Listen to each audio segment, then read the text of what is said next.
ყველა საქმეში არსებობს ვიდეო. გარდა ამ სამი საქმის აღნიშნული ექსპერტიზა თმის ღერის კვლევიდან დადგინდა, რომ ნიკოლოზ კაციას არ ქონდა არანაირი ნარკოტიკული საშუალება მოხმარებული, არ არის თითისკვარი. არა იმიტომ, რომ წაიშალა, არამედ არ არის. საპროტესტო აქცია აქტიურ ფაზაში იყო შესული რუსთაველის გამზირზე პარლამენტის წინ. გამოიძახა ტაქსი, Yandex ტაქსი და ამ დროს, როდესაც ტაქსში ჩაჯდა, მას ასე ვთქვათ, თავს დაესხა პოლიციელები, მოხდა ასე ვთქვათ, შებოჭვა მისი და ტაქსს უთხრეს, რომ 100 მეტრით მოშორებით საჯარო სკოლასთან ჩიხში შეეყენებინათ ავტომობილი. სადაც ასევე ელოდებოდა სხვა მანქანა, ისევ პოლიციელების მანქანა გადასვეს ამ ავტომობილში, რომელიც მომლოდი რეჟიმში იყო და გადაიყვანეს უკვე სხვა ლოკაციაზე, სადაც უკვე შემდგომ, როგორც დოკუმენტებით ირკვევა, ნიკოლოზ კაციას დაკავება გაფორმდა. უთხრეს, რომ მალე გაუშვებდნენ და არსებული აუცილებელი პროცედურები არსებობდა, რომლებიც უნდა გაევლო და შემდგომ რას ნერვიულობდა გაუშვებდნენ სახში.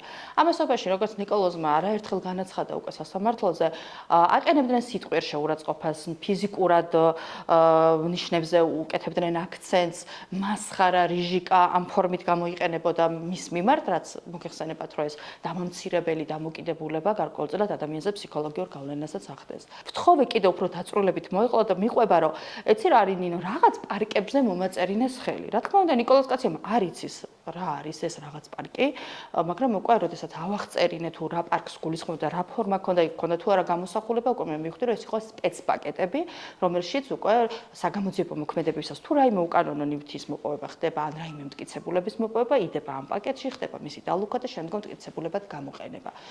ნიკოლოზ ავუხსენი, რომ ეს იყო უკვე სპეცპაკეტი და აქ ეხლა უკვე რასაც უნდოდა იმას მოათავსებდნენ, ვინაიდან მან დალუქულ მდგომარეობაში არ მოაწერა ხელი. მოვითხოვე გამონძიებელთან გასაუბრება, რაზეც მიპასუხეს, რომ იმ დროს იმ შენობაში არავინ არ იმყოფებოდა. ანუ სახლში ეძინათ მშვიდად უკვე იმ პირებს, რომლებმაც ჩაატარეს ნიკა კაციას პირადი ჩხრეკა და შესაბამისად დაკავება. შემდგომ უკვე საღამოს წარუდგინეს ბრალი და ნიკამ გაიგო უკვე უშუალოდ პოლიციელისგან და ჩემგან, რომ მას ედავებოდნენ კოკაინის უკანონო შეძენა შენობას. საქმეში წარმოდგენილია თითქოს მან უარი განაცხადა ნარკოლოგიურ შემოწმებაზე. ნიკამ მითხრა თვითონვე განმიმარტა, რომ ეს უბრალოდ ხელი მომად რა გინდა ბიჭო გიშვებთო და ხა მოაწერე ხელიო და კიდე დიდხანს გინდა აქ ჯდომაო და აუდექი და მოაწერე მეცო მაგით უკვე ადმინისტრაციულ შენობაში როდესაც იყვნენ. ბიოლოგიური მასალა როგორც არის სისხლი და შარდი რითიც ტარდება ნარკოლოგიური შემოწმება, აქვს 5 დღიანი ხანდაზმულობის ვადა. არსებობს კიდე ერთი კვლევა თმის ღერიდან, რომელიც დაახლოებით 10 თვის განმავლობაში ინახავს ინფორმაციას თუ რა ნარკოტიკული საშუალება შეიძლება მოიხმაროს პიროვნება. მივმართეთ ლევან სამხარაულის ეროვნული ექსპერტიზის ეროვნულ ბიუროს აღნიშნული ექსპერტიზა თმის ღერის კვლევიდან, ასევე დაქტილოსკოპიური ექსპერტიზა გადასაფუთ პაკეტზე, იყო თუ არა ნიკოლოზ კაციას თითის ანაბეჭდი ამ პაკეტზე. ვინაიდან ნიკამ როგორც განმიმარტა დაკავებისას, მას პირადი შემოწმება ჩაუტარა გამომძიებელმა. ნიკამ მითხრა, რომ ხელები ამაწვინეს, იღლიაში გამომისვა ხელთათმანიანი ხელი და შემდგომ იგივე პირის ღრუ იმავე ხელთათმანი დამითვალიერა და როდესაც შევეკითხე ანუ რომ დაასრულა ეს შემოწმება, სად წავიდა ეს ხელთათმანები, მან განმიმარტა, რომ არ იცოდა. შედეგებიც რა თქმა უნდა მივიღეთ, დადგინდა, რომ ნიკოლოზ კაციას არ ქონდა არანაირი ნარკოტიკული საშუალება მოხმარებული, რის გამოც დაიწყო გამოძიება თითქოს და ინფორმატორმა მიაწოდა ინფორმაცია, რომ ნიკოლოზ კაცია იყო აქტიური ნარკოტიკული საშუალების მომხმარებელი და მას ჰქონდა თან ნარკოტიკული საშუალება უკანონო შეძენილი და შენახული. თავშივე უკვე უტყუარი აღარ არის. ცალსახად უკვე დღეს შეგვიძლია ვთქვათ, რომ ნიკოლოზ კაცია არ არის ნარკოტიკული საშუალებების მომხმარებელი.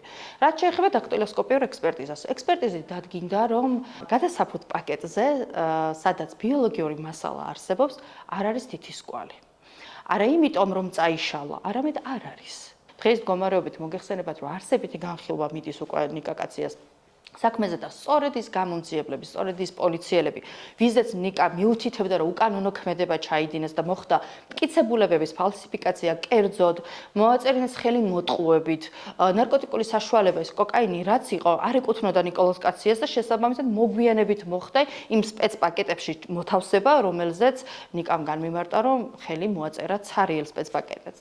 ამის შემდგომ ეს გამომძიებლები მოდიან, იძლევიან სასამართლოზე ჩვენებას და ხდება რა, რომ მოსამართლემ სამომავლოდ ამ პოლიციელების ჩვენება, რომელიც ჯერ საგამოძიებო უწყებას არ გამოუკითხავს როგორც მოწმეს, მათი ჩვენებები უკვე სასამართლომ ნიკოლოზ კაციას წინააღმდეგ უნდა გამოიყენოს როგორც უტყუარი მტკიცებულებად. უკვე იანვარში, როდესაც ნიკოლოზ კაციას საქმეზე მიუმართავ ტაქსის მძღოლის მოწმედ დაკითხვის თაობის იმავე პროცედურების დაცვით, რაც ბრალდების მხარემ აქციაზე დაშლის დროს წარმოებულ საქმეებზე მოწმეები დაიბარა, იმავე სქემით, იმავე პროცედურებით მიუმართეს სასამართლოს, სასამართლო მეუბნება უარს, უკვე მე დაცვის მხარეს და მეუბნება, რომ მე გამოკითხვის ოქმი არ მაქვს შედგენილი. თუმცა კანონში ვერსად ვერ ვნახავთ ჩანაწერს, სადაც კანონი მავალდებულებს, რომ მე ვალდებული ვარ შევადგინო გამოკითხვის ოქმი. მოწმეს, როდესაც დავურეკე და ვთხოვე, რომ ჩვენება მოეცა ჩემთვის და გამომეკითხა, მოწმემ განვიცხადა უარი და მითხრა, რომ იცი რა არის, მე შვილი მყავს, ოჯახი მყავს და მეშინია, იმიტომ რომ დღესაც გამაჩერეს მე პოლიციამ და მითხრა, რომ ამ საქმეზე ვინმე ხო არ მაწუხებდა. ანუ ხომ არ დავეკონტაქტე. მე არ ვარ რომ დაცულიო მითხრა და თავისთავად უარი გამი, მაგრამ სასამართლო თუ დამიბარებსო, მე მოვალო სასამართლოს და ვიტყვი ყველაფერსო. აბსოლუტურად ყველაფერს მოვყვებიო. რა თქმა უნდა, შევადგინე სატელეფონო გასაუბრების ოქმი, შესაბამისად მიუმართე სასამართლოს თუ რა ინფორმაციას ფლობდა ეს მოწმე და სწორედ ამის საფუძველზე ვითხოვდი მის დაკითხვას. და სასამართლო მითხრა, რომ ეს სატელეფონო გასაუბრების ოქმი არ იყო საკმარისი და გამოკითხვის ოქმი უნდა შემედგინა და მოწმე, რომელიც პოლიციელებს ამხელდა შესაბამის დანაშაულის ჩადენაში, თურმე მე უნდა გავხსნა გამოკითხვის ოქმი, რომელიც საგამოძიებო მოქმედებაში მონაწილეობა კიდე არის ნებაყოფლობ და ძალით უნდა მივაღებინო მოწმე საგამოძიებო მოქმედებაში მონაწილეობა და ესეთი სტანდარტით უნდა წარმოადგინო მტკიცებულება სასამართლოში, რომ მოწმე დაიკითხოს. პრაქტიკულად ამით ადვოკატებს შეგვეზღუდა, ესე ვთქვათ, არეალი, შეგვეზღუდა საქმიანობის სფერო და თავისთავად გაგვხადა უმოქმედოები. რომ გავაერთიანოთ და შევაჯამოთ, ხდება ის, რომ ნიკოლოზ კაციას ეთქვა უარი გამოძიების დაწყებაზე.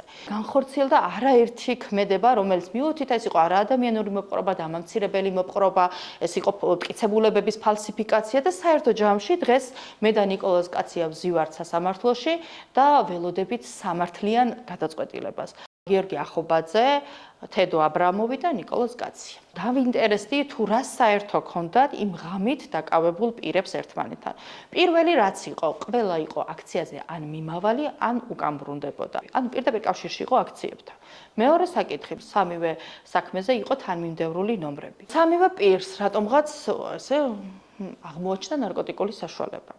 რატომღაც სამივე პირი ყვება, რომ პირადი ჩხრეკისას მათ ააწევინეს ხელები, იღლიაში გამოუსვეს ხელი და შემდგომ პირისღრუ დაუთვალიერეს სამივეს. და რაც თავარია, უმნიშვნელოვანესი, ეს არის ვიდეო გადაღება პირადი ჩხრეკისას. მოცემულ საქმეებში სამივე საქმეზე მაქვს საუბარი, არ არსებობს ვიდეო გადაღება. მოგეხსენებათ, ეხლა ვინც პრაქტიკოსი, ადვოკატია, ასე ვთქვათ და არაერთი საქმე გქონია ამასთან მიმართებაში და ამ კატეგორიის საქმე, ყველა საქმეში არსებობს ვიდეო, გარდა ამ სამი საქმისა. საკონსტიტუციო სასამართლოს განმარტება, რომ უნდა არსებობდეს ობიექტური მოწმე, პირადი ჩხრეკის რო დაასწრონ, ან ვიდეო გადაღება, ან ორივე ერთად. მოგეხსენებათ, ნიკოლოზ კაცია არ არის გვიან დაკავებული, ეს არის 11 საათი, დასახლებულ პუნქტშია დაკავებული და გამომძიებელი, რომელიც დაიკითხა სასამართლო პროცესს და ჩემ კითხვაზე, რომ მან სცადა თუ არა გადაეღო განმარტა, რომ არ უცდია. ამ შემთხვევაში ნიკოლოზ კაცია აღმოჩნდა ერთ-ერთი ადამიანი, რომელიც ეწირება მსხვერპლად რატო, იმიტომ რომ მუხლია მძიმე და ითვალისწინებს უვადო თავისუფლების აღკვეთას. სახეზე ტატუ აქვს, მომხმარებელი იქნება, ბევრის გამსმენია. მაგრამ ეს არის სტერეოტიპი, მხოლოდ და მხოლოდ ეგ იგივე არის, რომ ადამიანს ვაფასებდეთ მის ფერით ან რაიმე სხვა ფორმით, ხო?